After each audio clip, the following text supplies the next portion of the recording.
आपका बहुत बहुत स्वागत है इंडिया वाइब में। मैं हूं सना शाहनवाज। आज आपको ये मेरा पार्ट 2 है वीडियो का। पार्ट 1 अगर आपने नहीं देखा है तो प्लीज़ उसे देख लीजिए, तब आपको ये पार्ट 2 समझ में आएगा। ये जो वीडियो है ये है ईरान और इजराइल के बीच की वॉर का अपडेट। अब मैंने आपको जैसे पहले बताया था कि नेतन्याहू जो इजराइल के प्रधानमंत्री हैं, बेंजामिन नेतन्याहू, उनके ऊपर आरोप लग रहा है कि वो पूरी दुनिया की तरफ से आरोप है ये कि वो अमेरिका की हेल्प ले रहे हैं और कहीं ना कहीं बस अमेरिका के कंधे पे रख के बंदूक चला रहे हैं।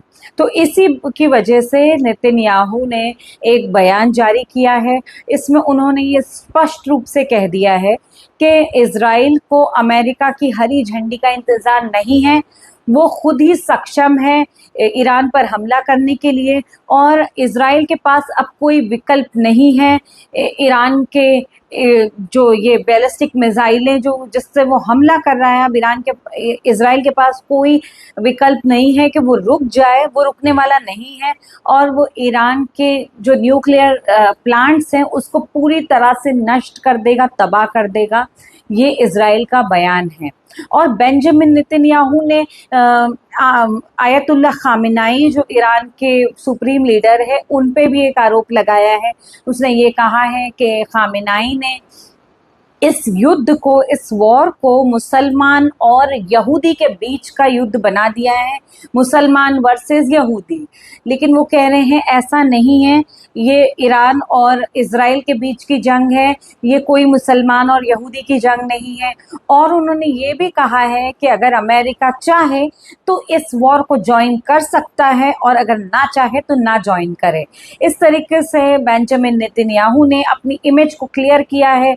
और जिस तरह से आयतुल्लाह खामेनाई ईरान के सुप्रीम लीडर अपने लोगों को, अपनी कौम को वो जिस तरह से एक करने की कोशिश कर रहे हैं और लोगों को हिम्मत दिला रहे हैं, उनके माइंड को प्रिपेयर कर रहे हैं इस वॉर के लिए, क्योंकि वो जानते हैं कुछ भी हो सकता है, जीत भी हो सकती है, हार भी हो सकती है।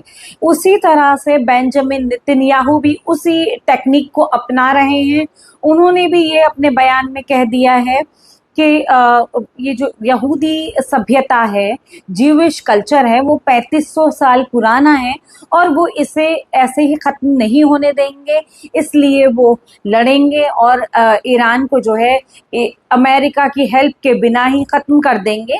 उसने ये साफ तौर से कह दिया है, अमेरिका की कोई हरी झंडे की उसको, यानी अमेरिका की परमिशन की उसको ज़रूरत नहीं है कोई हमला करने के लिए या कुछ करने के लिए। Israel, the state of Israel अपने डिसीजंस खुद ले सकता है, अपने फैसले खुद लेगा और अपने जो भी दुश्मन का खात्मा है वो खुद करेगा। इस तरीके से बेंजामिन नेतन्याहू ने ये सबको, पूरी दुनिया को ये एक अपनी तरफ से एक पैगाम दिया है। इस तरीके से उन्होंने कहा है। और अब देखना होगा कि क्या अमेरिका इस वॉर में बीच में आकर हमला करती है या अमेरिका पीछे सिर्फ अभी बोल रही है। जिस तरीके से अमेरिका ने 2 हफ्ते का अल्टीमेटम ईरान को दिया है कि वो अपने इस न्यूक्लियर प्रोग्राम को बंद कर ले और ये वॉर को खत्म कर ले। लेकिन अब देखते हैं कि आगे क्या होता है। क्या खामेनाई पीछे हटते हैं अपनी जनता के लिए, या नेतन्याहू अपनी जनता को बचाने के लिए पीछे हटते हैं, या अमेरिका इसमें अपना कोई फायदा उठाता है। इसके बारे में अपडेट मैं आपको अपने पार्ट 3 में दूंगी, तो प्लीज़ उसे भी देखिएगा। हमारे चैनल को ज़रूर सब्सक्राइब करिए और हमारे वीडियोस को लाइक करिए और हम आपको इसी तरीके की जानकारी लगातार देते रहेंगे इंडिया वाइब पर, तो बने रहिए। Thank you.